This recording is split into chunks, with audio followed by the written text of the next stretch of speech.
नमस्कार, मैं शाहनवाज खान, आप देख रहे हैं आचरण न्यूज़। आज हमारे साथ मौजूद हैं भारतीय वायुसेना में रह चुके विंग कमांडर हनुमा आचार्य जी। आज ग्वालियर आई हुई हैं। ग्वालियर में जैसा कि आप सभी जानते हैं, मध्य प्रदेश में विधानसभा चुनाव नज़दीक हैं और लगातार कांग्रेस की प्रेस वार्ता भी जारी है। आज एक प्रेस वार्ता में मौजूद रही हैं, हम इनसे जानते हैं। हनुमा जी, मैं आपका बहुत बहुत स्वागत करता हूँ आचरण न्यूज़ में। शुक्रिया। किस तरीके से देखती है विधानसभा चुनाव इस बार? मध्य प्रदेश मेरा गृह राज्य है और मैं यहाँ लगभग ग्वालियर में ही पिछले 1 महीने से बनी हुई हूँ। तो यहाँ का जो माहौल देख रही हूँ और मध्य प्रदेश का पूरा जो माहौल है वो बहुत आश्वस्त करता है कि यहाँ पूर्ण बहुमत से कांग्रेस की सरकार बनेगी। जनता भारतीय जनता पार्टी के वादों वाली सरकार से, जुमलों वाली सरकार से तंग आई हुई है और तंग इसलिए भी आई है कि पर्याप्त समय 18.5 साल का जनता ने भारतीय जनता पार्टी को दिया, लेकिन प्रदेश आज भी गरीबी में 27वें नंबर पर है, कुपोषण में लगभग पहले ही नंबर पर है।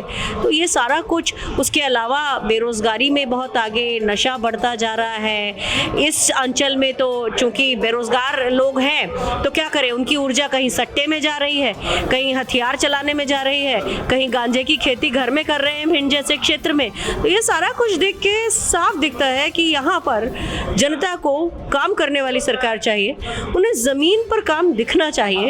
इवेंट मैनेजमेंट बहुत हुआ क्योंकि 29,000 वादों में से कोई भी वादा पूरा होता हुआ नहीं दिखा। नहीं, बीजेपी लगातार जो वादे कर रही है उनको पूरा करती हुई दिख रही है, क्योंकि समय सीमा भी उसमें रहती है कि इस समय में हम ये वादा पूरा करना है और उन्होंने करके भी दिखाया है। तो इसका असर नहीं पड़ेगा क्या? मैं आपसे ये पूछना चाहूँगी कि कौन सी योजना 29,000 में से ऐसी है जो पूरी तरह क्रियान्वित हुई है, क्योंकि रिपोर्ट कार्ड किसी योजना का नहीं है। अगर आप लाडली बहना योजना की बात करें तो सिर्फ चुनावों के घोषणा के 6 महीने पहले उनको तब बहनों की याद आई, 18.5 साल में क्यों याद नहीं आई? उसके अलावा उन्होंने जो 29,000 घोषणाएं की, आप निकाल के देखिए उस 29,000 घोषणाओं में से कौन सी योजना पूरी तरह से क्रियान्वित की गई है। और जितनी भी योजनाएं, सभी में घोटाला है। पोषण आहार घोटाला ले लीजिए आप, पोशाक का, यूनिफॉर्म का घोटाला ले लीजिए आप, भर्तियों के घोटाले, 3-3, 4-4 घोटाले हमारे सामने। उसमें व्यापम का सबसे खतरनाक घोटाला जिसमें 42-43 जानें चली गई और बिल्कुल अप्राकृतिक मौतें हुई हैं वो। तो इन सब को देखते हुए मैं ये पाती हूँ कि भारतीय जनता पार्टी का काम कहीं नहीं दिख रहा है। अगर दिखता होता तो आंकड़े तो कहते सबसे ज़्यादा बेरोजगारी पूरे ग्वालियर अंचल में है, जबकि यहाँ के लोग सबसे ज़्यादा फौज में जाते थे। पूरे मध्य प्रदेश का सबसे ज़्यादा हिस्सा यहाँ से जाता था फौज में। आज उनके लिए भी सपने टूट गए, क्योंकि आज अग्निपथ जैसी ऐसी योजनाएं लोगों को किसी तरह का ठौर नहीं मिल रहा है, उनका भविष्य बिल्कुल धूमिल हो गया। मध्य प्रदेश में विधानसभा चुनाव नज़दीक हैं। भाजपा ने 4 सूचियां जारी कर दी हैं, कांग्रेस ने भी अपनी पहली सूची जारी करी है। पहली सूची में ही कई ऐसे नेता हैं, उनको टिकट नहीं मिले तो वो नाराज़ हैं और जो पार्टी छोड़ के जा रहे हैं। इसका असर कितना कांग्रेस पर पड़ेगा? देखिए, कांग्रेस इस सब धक्कों से उबर चुकी है और स्ट्रांग होके आगे आई है। पिछली बार हमने देखा था कि लोकतंत्र की हत्या करते हुए बहुत लोगों ने दगाबाजी की, माँ जैसी पार्टी के साथ दगाबाजी की और उसके बाद सरकार को गिरा दिया। लेकिन इस बार जो लोग कांग्रेस के साथ खड़े हैं, एक तो सबसे बड़ी बात यह है कि पूर्ण बहुमत से जब कांग्रेस की सरकार बनेगी तो जो लोग गुस्सा होके माँ जैसी पार्टी को छोड़ने की बात कर सकते हैं, उनको इसका पश्चाताप जरूर होगा। दूसरी बात यह है कि कांग्रेस एक लोकतांत्रिक पार्टी है, यहाँ पर अपनी बात कहने का हक है लोगों को और ये बात सुनी भी जाती है। तो कमलनाथ जी ने, दिग्विजय सिंह जी ने और जो हमारे नेता हैं, सबने ये कहा है कि हम इन मुद्दों को अपने आप सुलझा लेंगे। जो जल्दबाजी में है उस जल्दबाजी का फल उनको मिलेगा, वो पश्चाताप करेंगे।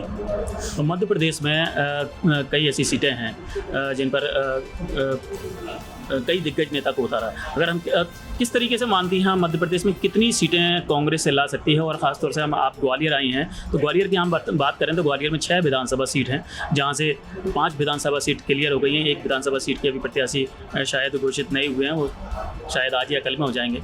तो ग्वालियर शहर की मुख्य जो विधानसभा हैं उन पर कितना फोकस रहा है? देखिए, ग्वालियर की जो सीटें घोषित हुई हैं उनमें सिटिंग एमएलएज हैं हमारे, वो आपको मालूम है।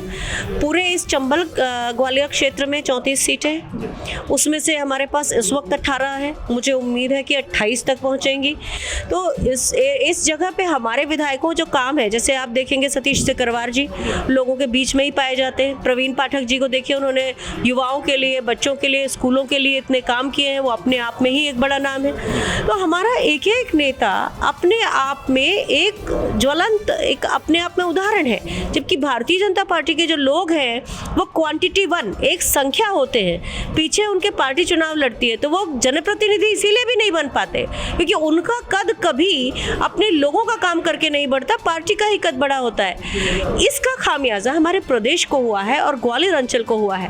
तो इसके मद्देनजर साफ दिखता है कि लोग ऐसे लोगों को चाहते हैं जो आगे बढ़ के उनके सरोकारों से जुड़े, और ऐसे सारे प्रत्याशी कांग्रेस दे सकती है, भारतीय जनता पार्टी के लिए असंभव है ऐसा। और जो केंद्रीय मंत्री भी आए हैं ये भारतीय जनता पार्टी के डर का प्रतीक है, क्योंकि एक केंद्रीय मंत्री जो हर तरह से असफल है, कृषि मंत्री जो थे, जिनके समय में किसान कानून आए, जो किसानों से संवाद नहीं स्थापित कर सके, और वो लोग क्या लोगों से संवाद स्थापित कर पाएंगे? जो दिल्ली से यहाँ आ रहे हैं उनको पार्टी यहाँ उतार रही है, इसका साफ मतलब है कि पार्टी डरी हुई है, यहाँ उसकी कोई साख नहीं है।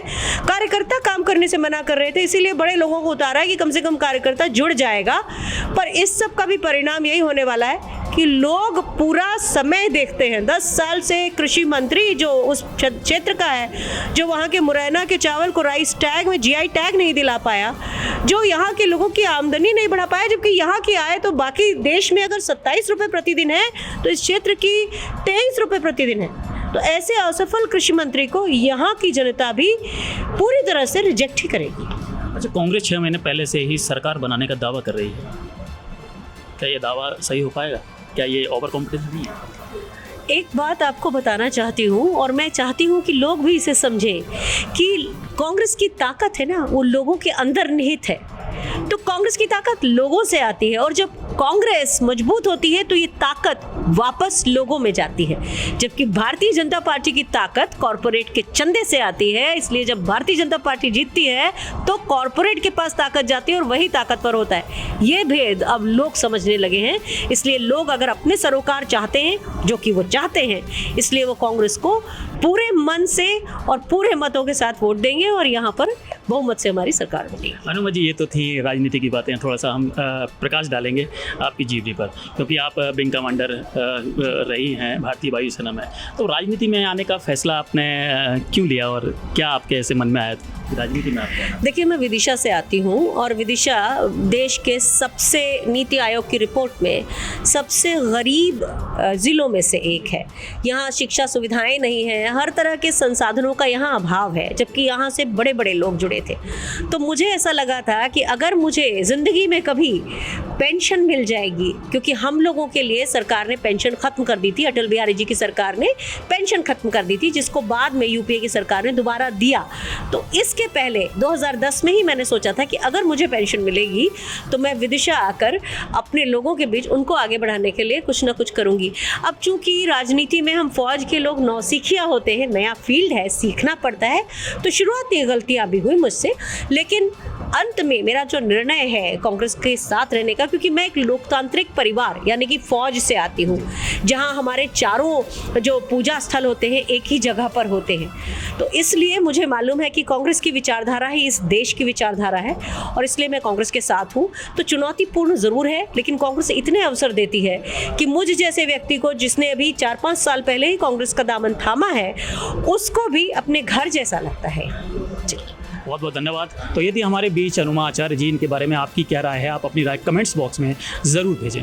मैं शाहनवाज खान, कैमरामैन लहरी के साथ। जय हिंद, जय भारत। देश, दुनिया और राज्यों की सभी खबरें देखने के लिए जुड़े रहिए आचरण न्यूज से। आचरण न्यूज, हर कदम आपके साथ।